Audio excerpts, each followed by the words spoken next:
Okay, hi everyone. So today let's discuss one interesting problem.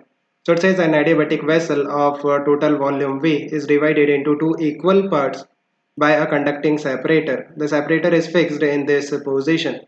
The part on the left contains 1 mole of an ideal gas U is equal to 1.5 nRT, and the part on the right contains 2 moles of the same gas. Initially the pressure on each side is P. The system is left for sufficient time so that a steady state is reached. Okay, so आप देखो इस problem को हम analyse करते हैं. हमारे पास एक vessel है एंड इस वेसल की जो वॉल है that is adiabatic. Kind of heat exchange नहीं होगा between the vessel and the surrounding. Now हमारे पास एक डायाथर्मिक सेपरेटर है. डायाथर्मिक मीन्स कंडक्टिंग, जिसके थ्रू हीट का ट्रांसफ़र इजीली हो सकता है, राइट. एंड ये जो डायाथर्मिक सेपरेटर है ये फिक्स्ड है, ये अपनी पोजीशन से मूव नहीं करेगा. एंड ये इस वेसल को टू इक्वल पार्ट्स में डिवाइड करता है. Total volume of the vessel is given V. So आप देखो जो ईच पार्ट है उसका वॉल्यूम कितना हो जाएगा V/2 and V/2. So kind of आपके पास दो चैम्बर बन गए. ये चैम्बर 1 है एंड ये चैम्बर 2 है. Number of moles given chamber 1 में कितने हैं 1. So let's say N1 that is 1 mole and N2 that is 2 mole. Right hand side में जो चैम्बर है उसमें कितने मोल्स हैं आइडियल गैस के 2. एंड प्रेशर दोनों चैम्बर में सेम है initially, so that is given P and P. Can you find out temperature? Easily हम टेम्परेचर फाइंड आउट कर सकते हैं. लेट्स से वेसल 1 में जो टेम्परेचर है that is T1. So T1 that will be PV P into V divided by R and number of moles that is 1. Ideal gas equation हमको use करना है PV is equal to nRT. So यहाँ से temperature will be PV by nR, है ना, वही मैंने use किया है. सिमिलरली चैम्बर 2 में जो टेम्परेचर है initially let's say that is T2. So T2 का वैल्यू होगा that will B pressure P into volume V/2 divided by R and number of moles कितने हैं 2. सो ये हो गया इनिशियल टेम्परेचर. नाउ सारी प्रॉपर्टीज हमने डिफाइन कर ली. व्हाट विल हैपन, आप देखो कि ये जो सेपरेटर है ये कंडक्टिंग है, राइट. एंड दोनों चैम्बर में इनिशियली जो टेम्परेचर है वो डिफरेंट है. अब देखो T1 that is equal to PV/2R and T2 that is equal to PV/4R. So you can say T1 is greater than T2. So what will happen, heat flow करेगी. कहाँ से कहाँ फ्लो करेगी? चैम्बर 1 से chamber 2 में flow करेगी, because chamber 1 का जो टेम्परेचर है वो ज़्यादा है. तो चैम्बर 1 से हीट फ्लो करेगी चैम्बर 2 में. कितना हीट फ्लो करेगी? Let's say Q0 amount of heat flow करती है, राइट. कब तक फ्लो करेगी हीट? जब तक टेम्परेचर दोनों चैम्बर में इक्वल नहीं हो जाता. So let's say Q0 amount of heat flow होने के बाद इक्विलिब्रियम की कंडीशन आ जाती है. इक्विलिब्रियम की कंडीशन में दोनों चैम्बर में जो टेम्परेचर है वो इक्वल हो जाएगा. So let's say T equivalent, right. Now आप देखो कि जो वॉल्यूम है चैम्बर्स का वो तो सेम रहेगा V/2 एंड V/2, बिकॉज ये जो वॉल है ना ये फिक्स्ड है. डायथर्मिक जो वॉल है वो मूव नहीं करेगी, वो फिक्स्ड है. एंड जो नंबर ऑफ मोल्स हैं आइडियल गैस के दोनों चैम्बर्स में वो भी सेम रहेंगे, बिकॉज जो गैस है वो एक चैम्बर से दूसरे चैम्बर में नहीं जा सकती, है ना. इस डायथर्मिक वॉल के थ्रू गैस फ्लो नहीं कर सकती, ओनली हीट फ्लो कर सकती है. सो दैट्स वाई जो नंबर ऑफ मोल्स हैं चैम्बर 1 में वो 1 ही रहेंगे, N1 and N2 that will B 2. Now आप देखो कि वॉल्यूम कांस्टेंट है, टेम्परेचर चेंज हो गया, सो प्रेशर भी चेंज हो जाएगा. सो लेट्स से इक्विलिब्रियम की कंडीशन में चैम्बर 1 में जो प्रेशर है that is P1 equilibrium and chamber 2 में जो प्रेशर है that is P2 equilibrium. Now variables की अगर हम बात करते हैं then you don't know the value of equilibrium temperature and P1 equilibrium, you don't know P2 equilibrium, right. And further Q0 क्या है, कितना हीट सप्लाई किया था हमने, राइट, चैम्बर 1 से चैम्बर 2 में. You don't know anything. So देखो कितने सारे वेरिएबल हैं. सो कैसे फाइंड आउट करेंगे? हम क्या करते हैं, सिस्टम डिफाइन करते हैं. ये जो चैम्बर 1 है this is my system 1 and जो चैम्बर 2 है this is my system 2. So chamber 1 और सिस्टम 1 में हमने क्या किया है, Q0 अमाउंट ऑफ हीट को एब्स्ट्रैक्ट किया है eight constant volume, because chamber 1 का वॉल्यूम तो कांस्टेंट है ना. तो जब आप कांस्टेंट वॉल्यूम पे कोई प्रोसेस परफॉर्म करते हो, that is nothing but isochoric process. So system one में हम आइसोकोरिक प्रोसेस परफॉर्म करते हैं। So first law of thermodynamics हम यूज कर सकते हैं, that is a heat supplied to the system that is equal to work done by the system plus change in internal energy of the system. So कितना heat आपने supply किया system को, minus of Q not, because आपने Q naught amount remove किया ना, so heat supplied that is minus of Q not, right. Work done in isochoric process that will be zero, isochoric process में work done will be zero, plus change in internal energy that will be U final minus U initial. अब देखो internal energy के लिए आपको formula given है question में, इस particular gas के लिए जो इंटरनल एनर्जी है that is 1.5 nRT।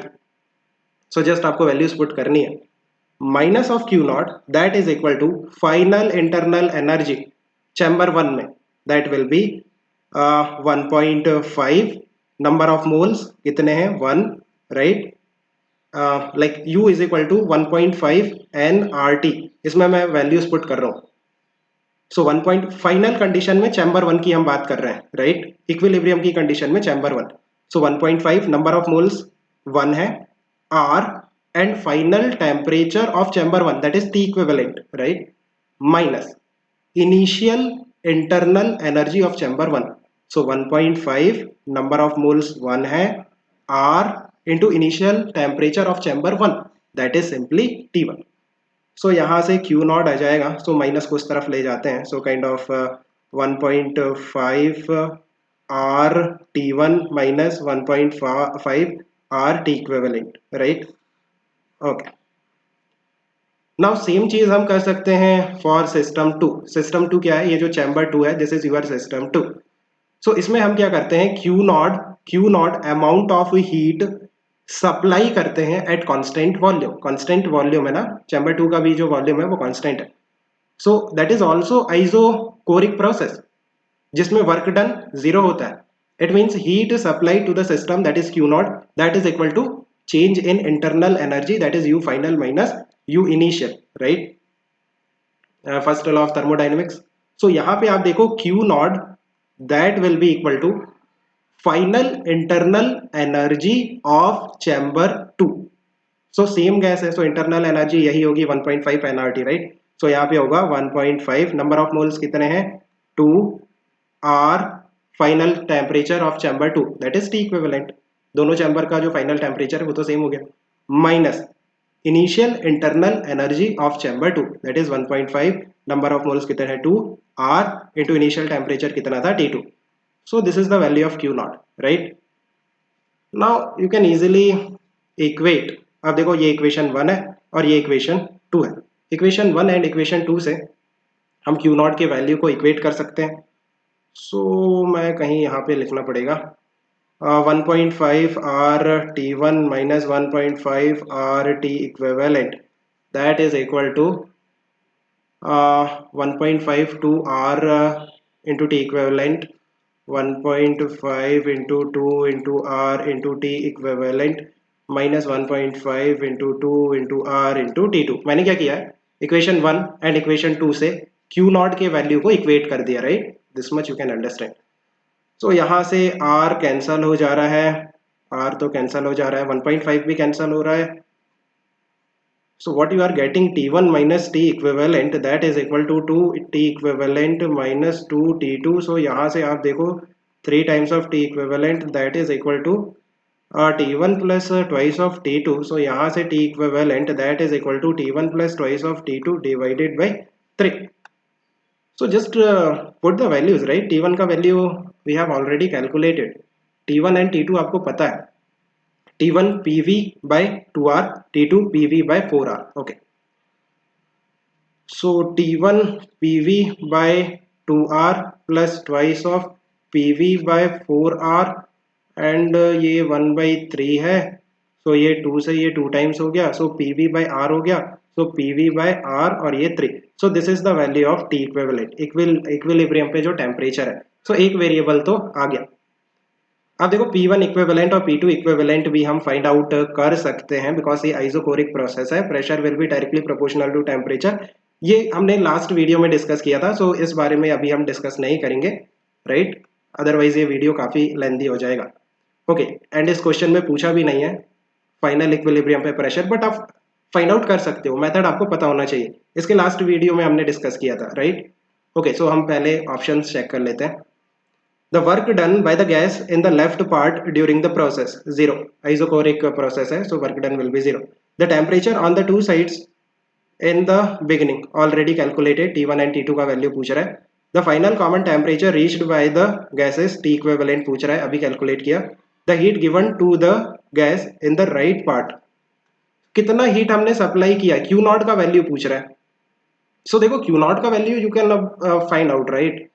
I think अभी आप खुद से वैल्यूज पुट करके, ये क्यू नॉट का वैल्यू पूछ रहा है। So Q not that is 1.5 R T1 का वैल्यू आपको पता है, अभी ऊपर लिखा था मैंने 1.5 आर टी इक्विवेलेंट। सो ये क्यू नॉट का वैल्यू, टी इक्विवेलेंट भी आपको पता है, so kind of 1.5 R common आ जाएगा, T1 minus T equivalent, that is the value of Q naught. इतना हीट हमने चैम्बर 1 से चैम्बर 2 में सप्लाई किया, राइट। सो वही आपको फाइंड आउट करना है। सो देखो T1 का वैल्यू पुट कर देना, टी इक्विवेलेंट का वैल्यू पुट कर देना एंड आंसर फाइंड आउट कर लेना। ये T1 का वैल्यू रहा एंड टी इक्विवेलेंट का वैल्यू ये रहा, टी इक्विवेलेंट का वैल्यू ये रहा, राइट। कैलकुलेशन है, ये आप खुद से कर सकते हो। एनीवे, सी हो गया। डी चेक करते हैं। The increase in the internal energy of the gas in the left part, left part में कितना इंटरनल एनर्जी इंक्रीज हुआ। सो लेफ्ट पार्ट मीन्स जो चैम्बर 1 है, right. So that is U final minus U initial. So you final chamber 1 के लिए आप देखो, हम इंटरनल एनर्जी के लिए 1.5 एनआरटी वाला फार्मूला यूज करेंगे। So 1.5 number of moles in chamber 1, right, R into final temperature T equivalent, T equivalent minus initial कितना था 1.5 N 1 R into initial temperature T1। So kind of 1.5 R T equivalent minus T1 का value पूछ रहा है, यहाँ पे T equivalent and T1 का value put करके आंसर फाइंड आउट कर लेना। So I think you have understood, let me know if you still have any confusion, keep working hard, best of luck. Yeah.